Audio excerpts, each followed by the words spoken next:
اللہ الرحمن الرحیم۔ ناظرین محترم، مدینہ طیبہ میں کچھ مقامات ایسے ہیں جن کی زیارت کی رسول اللہ صلی اللہ علیہ وآلہ وسلم نے ترغیب فرمائی ہے، یا پھر ان جگہوں کی بذات خود سید عالم صلی اللہ علیہ وسلم نے زیارت فرمائی۔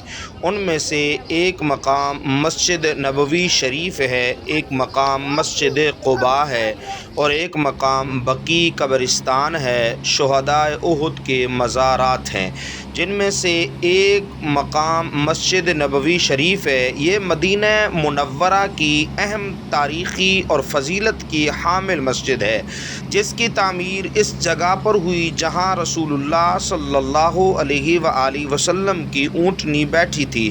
جب آپ صلی اللہ علیہ وآلہ وسلم ہجرت کر کے مدینہ منورہ تشریف لے آئے، اس مبارک مسجد کے آپ نے تعمیر شروع کی اور اس جگہ پر سنگ بنیاد رکھا۔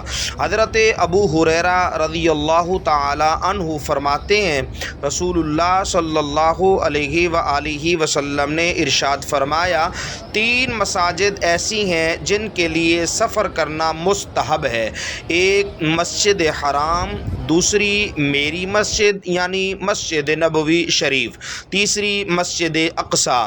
ایک اور مقام پر سید عالم نور مجسم صلی اللہ علیہ وآلہ وسلم نے ارشاد فرمایا، میری اس مسجد میں ایک نماز کا ثواب کسی دوسری مسجد میں نماز پڑھنے سے 1000 گنا زیادہ ہے، بجز مسجد حرام کے۔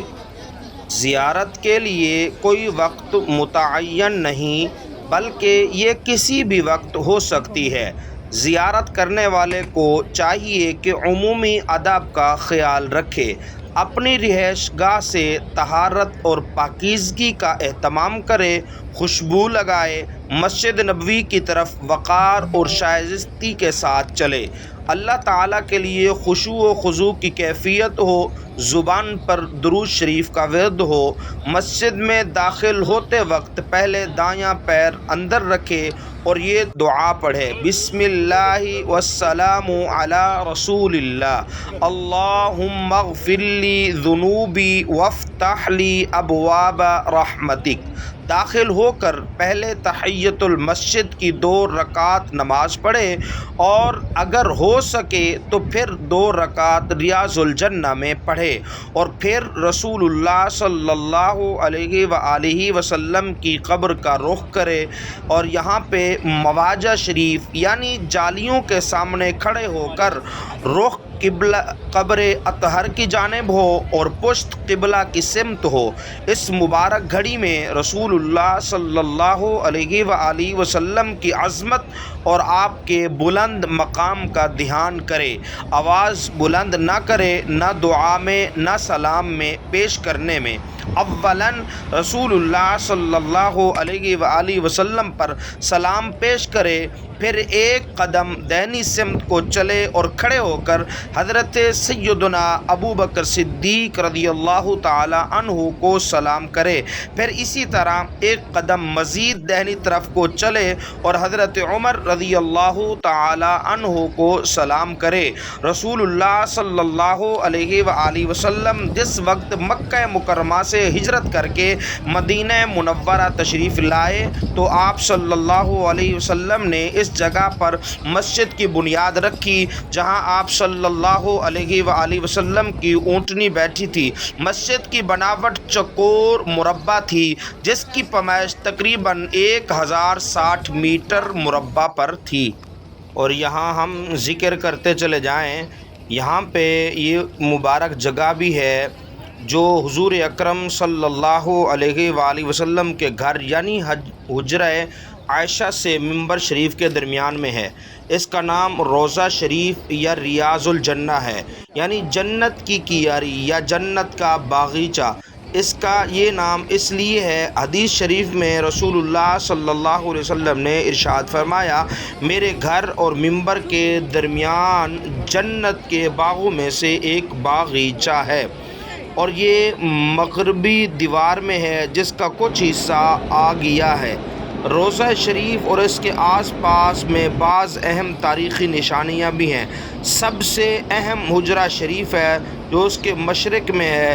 اسی جنت کی کیاری کی قبلہ سمت والی دیوار میں وہ محراب نبوی ہے جس میں رسول اللہ صلی اللہ علیہ وسلم نماز کی امامت فرماتے تھے۔ اسی ریاض الجنہ کے مغربی کونے پر منبر شریف ہے۔ اسی میں بہت سے استوانے یعنی ستون ہیں جن میں سے بعض کے متعلق اہم واقعات وابستہ ہیں، اور جن ستونوں میں سے ایک استوانہ عائشہ ہے، اور ایک استوانہ وفود ہے، اور ایک استوانہ توبہ ہے، اور ایک استوانہ مخلفہ ہے، اور ایک استوانہ سریر ہے، اور ایک استوانہ حرص وغیرہ ہے۔ ریاض الجنہ پر بھی مسلم عمراء نے اعتناء اور توجہ مرکوز رکھی۔ سلطان سلیم عثمانی نے اس ستونوں کے ساتھ آدھے حصوں کو سفید رنگ کے ماربل کے پتھر سے مزین کرایا جس میں سرخ پٹیاں تھیں۔ پھر سلطان عبد المجید ثانی نے ان ستونوں کی تجدید کرائی اور ان پر ماربل کے پتھروں کو تبدیل کرایا۔ بعد میں سعودی حکومت نے 1404 کے اندر سفید پتھر کے ماربل سے مزین کرایا جو مسجد نبوی شریف کی ساری ستونوں سے ممتاز ہیں۔ جنت کے اس باغیچے کی جگہ میں عمدہ قسم کا قالین بچھایا گیا۔ اس کی چھت میں بہت عمدہ قسم کے جھاڑ فانوس لٹکائے گئے۔ اور ساتھ میں اگر ہم یہاں پہ منبر شریف کا ذکر کریں تو سرکار دو عالم صلی اللہ علیہ وآلہ وسلم اپنی بظاہری حیات زندگی کے اندر ایک ستون استوانہ یعنی ایک ستون ایسا تھا جو کھجور کا تھا، اس کے ساتھ ٹیک لگا کر سید عالم صلی اللہ علیہ وسلم خطبہ ارشاد فرماتے تھے۔ پھر ایک اور منبر تیار کیا گیا جو لکڑی کا تھا جس کے 3 حصے تھے، 3 درجے تھے، اور پھر ایک وقت آیا کہ مسجد نبوی میں آگ لگنے کا اندیشہ پیش ہوا اور پھر وہ جل گیا۔ موجودہ منبر سلطان مراد عثمانی روا کے دور کا ہے جو آج بھی چل رہا ہے۔ منبر رسول کے فضائل میں احادیث شریفہ کافی وارد ہوئی ہیں۔ چنانچہ حضرت ابو ہریرہ رضی اللہ تعالی عنہ ارشاد فرماتے ہیں، رسول اللہ صلی اللہ علیہ وآلہ وسلم نے ارشاد فرمایا، میرے گھر اور منبر کی جگہ جنت کے باغیچوں میں سے ایک باغیچہ ہے اور میرا منبر میری حوض پر ہے۔ امام احمد وغیرہ نے بھی اسی حدیث کو روایت کیا۔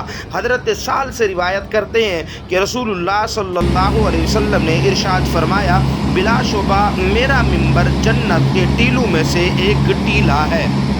آپ کو ایک خوبصورت اور اہم بات بتانے جا رہا ہوں۔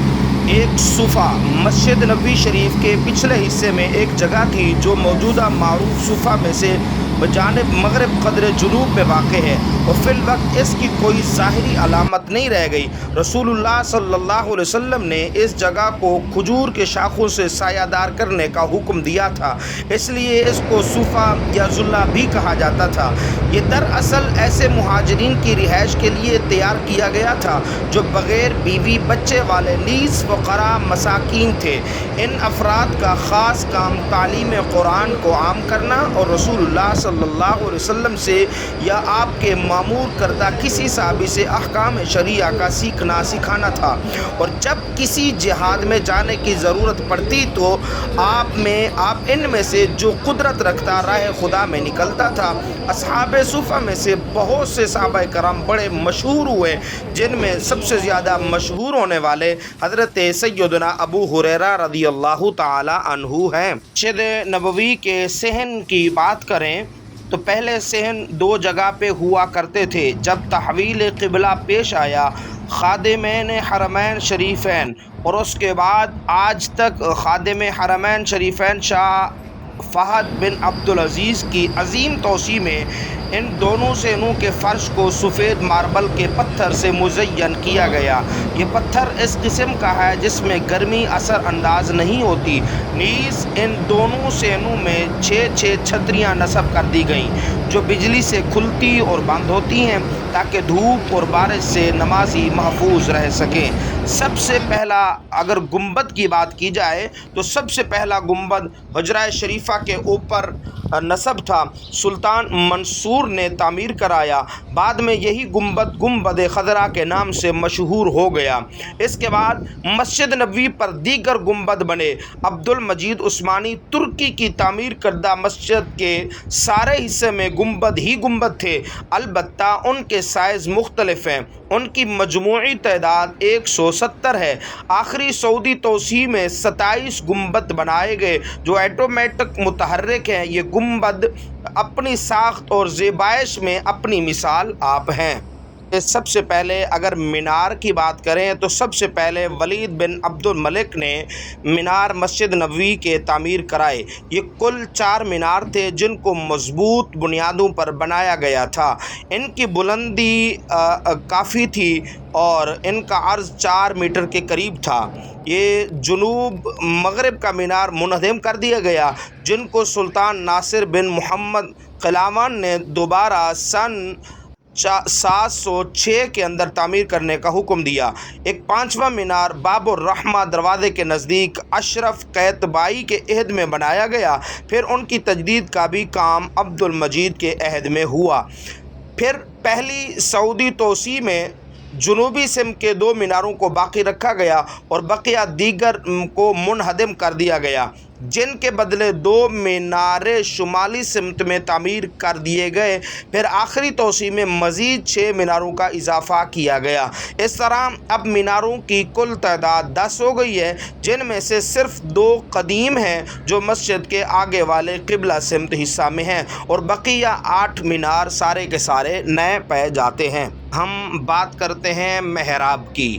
پہلی محراب محراب نبوی، یہ ریاض الجنہ میں واقع ہے۔ اس کو حضرت عمر بن عبدالعزیز نے اس جگہ پر بنوایا جہاں رسول اللہ صلی اللہ علیہ وآلہ وسلم صحابہ کرام کی امامت فرماتے تھے۔ تحویل قبلہ کے بعد موجودہ محراب کی بنا پر تاریخ 828 ہجری میں جن کو سلطان اشرف قیتبائی نے بنوایا تھا۔ دوسری محراب محراب عثمانی ہے۔ یہ محراب مسجد کے آگے والے حصہ میں قبلہ والی دیوار میں ہے۔ اس کو حضرت عمر بن عبدالعزیز نے اس جگہ بنوایا تھا جہاں کھڑے ہو کر حضرت عثمان ابن عفان رضی اللہ تعالی عنہ مسجد نبوی کی توسیع کے بعد امامت فرماتے تھے۔ بعد میں سلطان قیتبائی نے 828 ہجری کے اندر اس کی تجدید اور ترمیم کرائی، اور آج بھی مسجد نبوی کے امام صاحبان اسی جگہ کھڑے ہو کر امامت کراتے ہیں۔ تیسری محراب محراب تہجد، یہ محراب اس وقت حجرہ شریف کے شمالی دیوار میں آ گئی۔ یہ محراب اس جگہ بنائی گئی ہے جہاں عموماً رسول اللہ صلی اللہ علیہ وآلہ وسلم نماز تہجد ادا فرماتے تھے۔ چوتھی محراب محراب سیدہ فاطمہ رضی اللہ تعالی عنہا، یہ محراب مقصورہ کی اندر آ چکی ہے۔ اس جگہ نبی ہے جہاں یہ اس جگہ بنی ہے جہاں حضرت فاطمہ کا گھر تھا۔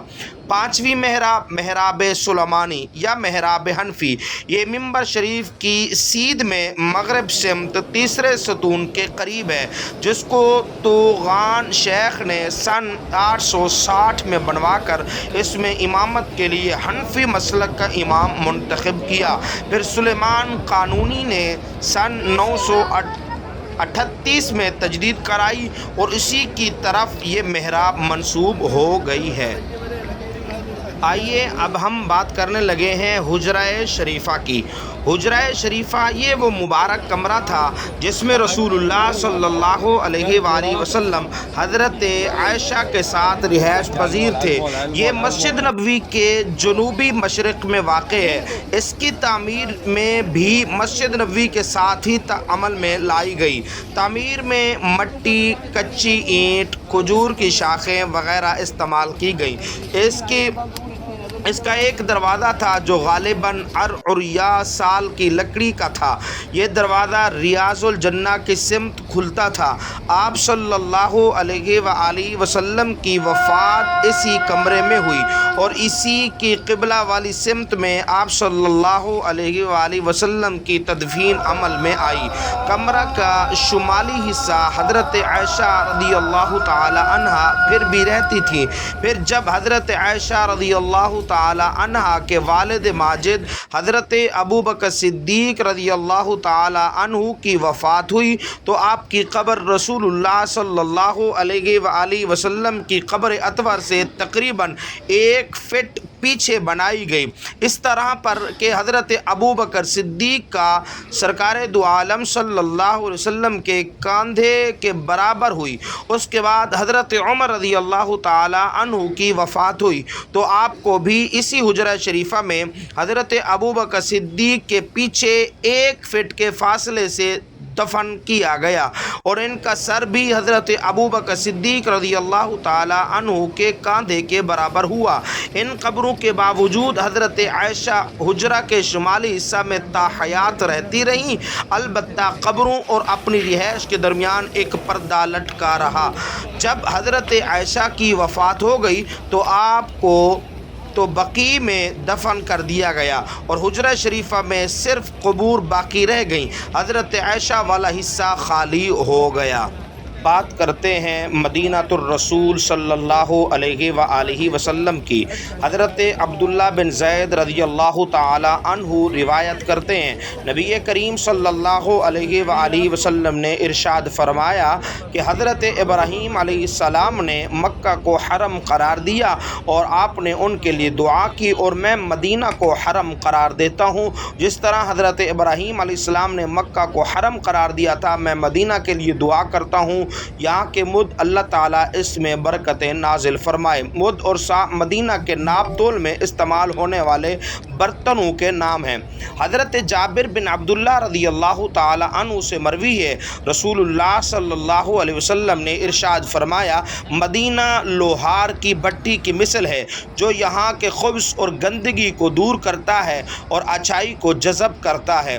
حضرت ابو ہریرہ رضی اللہ تعالی عنہ روایت کرتے ہیں، رسول اللہ صلی اللہ علیہ وآلہ وسلم نے ارشاد فرمایا، بلا شبہ ایمان مدینہ اس طرح سمٹ کر آ جائے گا، ایمان مدینہ اس طرح سمٹ کر آ جائے گا جس طرح سانپ اپنے بل میں آ جاتا ہے۔ حضرت عبداللہ بن عمر رضی اللہ تعالی عنہ فرماتے ہیں کہ رسول اللہ صلی اللہ علیہ وآلہ وسلم نے ارشاد فرمایا، جس سے ہو سکے اس کی مدینہ میں وفات ہو تو وہ کوشش کرے مدینہ ہی میں اس کی وفات ہو، اس لیے کہ جس کی وفات مدینہ میں ہو گئی میں اس کی شفاعت کروں گا۔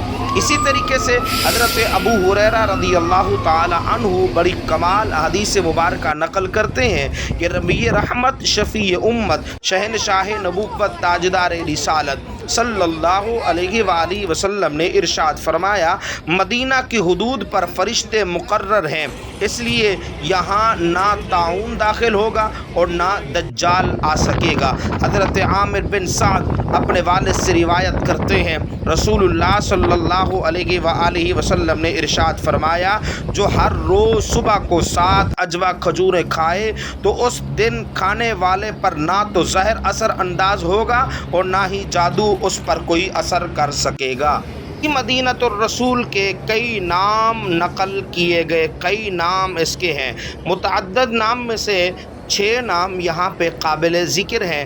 سب سے پہلے اس کا نام یثرب کہا گیا۔ اس شہر کا زمانہ جاہلیت میں یہ نام تھا، لیکن کریم آقا صلی اللہ علیہ وسلم جب اس میں تشریف لے آئے آپ نے اس نام کو تبدیل فرما دیا اور پھر اس کے بعد اس کا نام مدینہ رکھا گیا۔ اس کا دوسرا نام المدینہ بھی ہے، یہ وہ نام ہے جو ہجرت کے بعد سے مشہور ہوا، قرآن کریم اور متعدد احادیث شریفہ میں بھی یہ نام وارد ہوا۔